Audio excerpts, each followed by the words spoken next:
Good evening friends and dear students. तो आज हम पढ़ेंगे वॉस एंड वॉर का प्रयोग करके हम किस तरह के ट्रांसलेशंस बना सकते हैं। तो उसके बारे में आज मैं यहाँ पर बताऊँगा। बहुत ही आसान तरीके के साथ आप लोगों को बताऊँगा ताकि आप लोगों को बहुत ज़्यादा से ज़्यादा आप लोगों को समझ में आए। तो आइए देखते हैं वॉर का प्रयोग कैसे करते हैं। सबसे पहले इसका जो प्रयोग है वैसे सेंटेंस के लिए हम वॉज वॉर का प्रयोग करते हैं जिसके लास्ट में था थे थी आता है। बट था थे थी बहुत तरह के सेंटेंस में आता है। बट वहाँ पे यहाँ पे इसका स्पेसिफिक हम एक आइडेंटिफिकेशन देंगे कि था थे थी आने के बाद किस तरह का सेंटेंस होगा जिसपे हम वॉज तथा वॉर का प्रयोग आसानी से कर सकते हैं। जैसे यहाँ पे आप लोगों को दिख रहा है आइडेंटिफिकेशन, पहचान। तो जिस हिंदी वाक्य के अंत में संज्ञा तथा विशेषण के बाद संज्ञा तथा विशेषण, आशा करते हैं कि आप लोगों को पता होगा। अगर नहीं पता तो आप लोग कमेंट में डालिएगा तो मैं आप लोगों को बता दूंगा कि संज्ञा तथा विशेषण किसे कहते हैं। तो यहाँ पे हम बात करते हैं कि संज्ञा तथा विशेषण के बाद जब सेंटेंस में हिंदी वाक्य में था थे थी आए तथा कभी वाक्य नेगेटिव जब नकारात्मक होता है जिसमें नहीं लगा होता है वैसे सेंटेंस को हम नेगेटिव सेंटेंस कहते हैं। में जब संज्ञा तथा विशेषण के बाद नहीं लगा हो और नहीं के बाद था थे थी आए तो उसका अंग्रेजी में अनुवाद वॉज वॉर का प्रयोग करके बनाया जाता है। अब यहाँ पे बात करते हैं कि संज्ञा तथा विशेषण के बाद नहीं, तो नहीं जैसे कि वह एक अच्छा आदमी नहीं था। तो यहाँ पर आदमी जो है वो नाउन है, संज्ञा है और उसके बाद नहीं है। तो इसका नीचे डिस्क्रिप्शन में क्लियर करके आपको दिखाऊंगा। बट यहाँ पर आप इस चीज़ को जो ग्रीन कलर से मतलब नोटेड है इसको आप 2 या 1 बार पढ़ेंगे तो आपको क्लियरली समझ में आ जाएगा। अब आते हैं यहाँ पर वॉज एंड वॉर का प्रयोग लिखा हुआ है किसके साथ किया जाता है। यहाँ पे है, आप देख सकते हैं कि पास्ट टेंस में किसी व्यक्ति या वस्तु की भूतकाल में दशा, स्थिति तथा मनोभाव या मनोदशा क्या थी ये बताने के लिए वॉज वॉर का प्रयोग किया जाता है।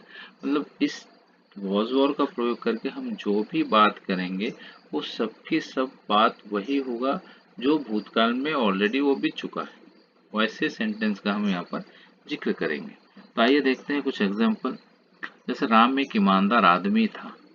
तो यहाँ पे जैसे येलो कलर में आप देख रहे हैं आदमी, तो ये आदमी क्या है, ये एक नाउन है। तो Ram was an honest man.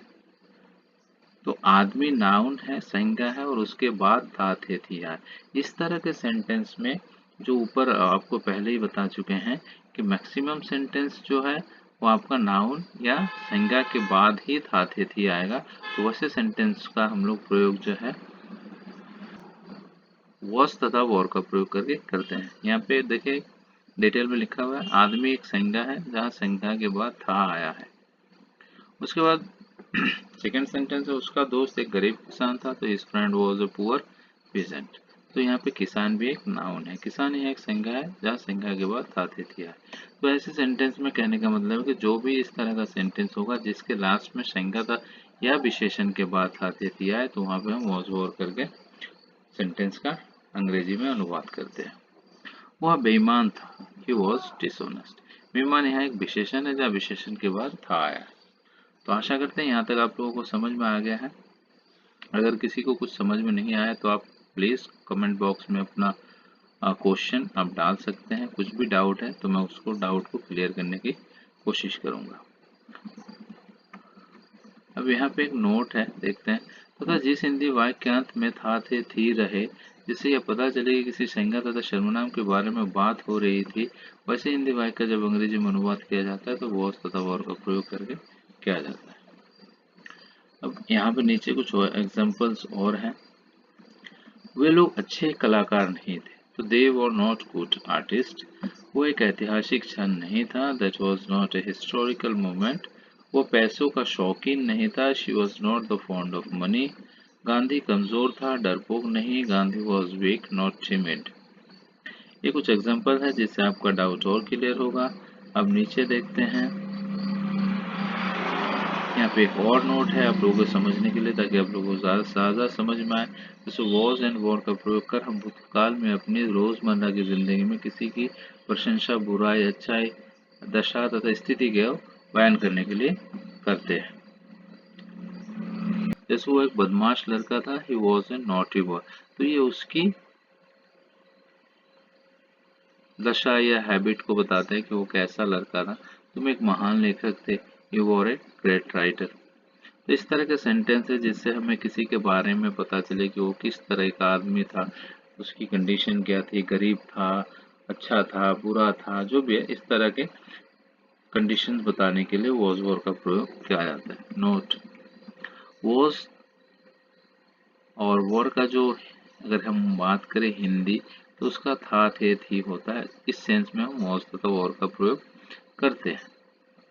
तो वॉज का प्रयोग किसके साथ किया जाता है? तो वॉज का प्रयोग सामान्यतः he, she, this, that, I, first person singular pronoun तथा थर्ड पर्सन सिंगुलर नाउन के साथ वॉज का प्रयोग किया जाता है।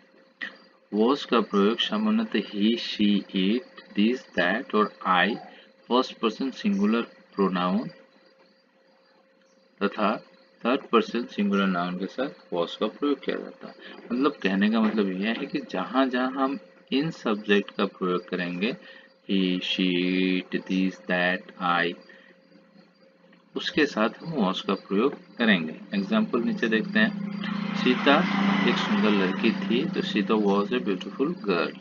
यह एक गहरी नदी थी, दिस वॉज, यह गहरी नदी नहीं थी, तो this was not a deep river.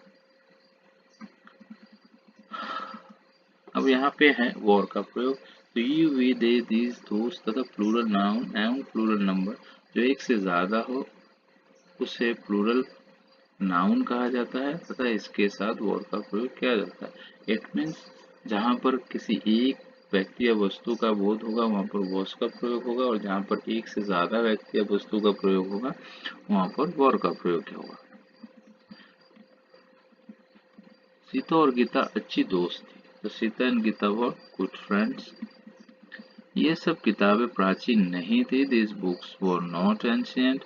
यहाँ पर जब भी हमारे पास ये दीज या दोज आएगा और उसके साथ अगर कोई नाउन, इस पूरे को हम सब्जेक्ट मानते हैं। जैसे ये सब किताबें, ठीक है, तो यहाँ पर ये पूरा सब्जेक्ट है। जैसे this books were not ancient. वे लोग भारतीय सैनिक नहीं थे, दे वर नॉट इंडियन आर्मीज। हम लोग लाचार और कमजोर नहीं थे, तो we were not helpless and weak. ये हो गया आपका एग्जाम्पल। तो हम जितने भी ट्रांसलेशन वॉज वॉर का प्रयोग करके बनाएंगे, तो हमें ये वाला रूल जो है ये प्रयोग करके हमें ट्रांसलेशन बनाना पड़ेगा। ठीक है, तो आज हमने देखा है कि वॉज वॉर का प्रयोग करके सिंपल सेंटेंसेस कैसे बनते हैं। कल आपको मैं बताऊंगा कि वॉज वॉर का प्रयोग करके इंटरोगेटिव सेंटेंस कैसे बनते हैं। आपके लिए, आपको अच्छा लगा और आपके लिए कहीं पे भी हेल्पफुल है, आपके पढ़ाई में कहीं पे भी ये मदद कर सकता है, तो उसके लिए आप मेरे इस वीडियो को लाइक कर सकते हैं, शेयर कर सकते हैं, और अगर आपको मेरा वीडियो अच्छा लगता है तो मेरे चैनल को सब्सक्राइब कीजिए।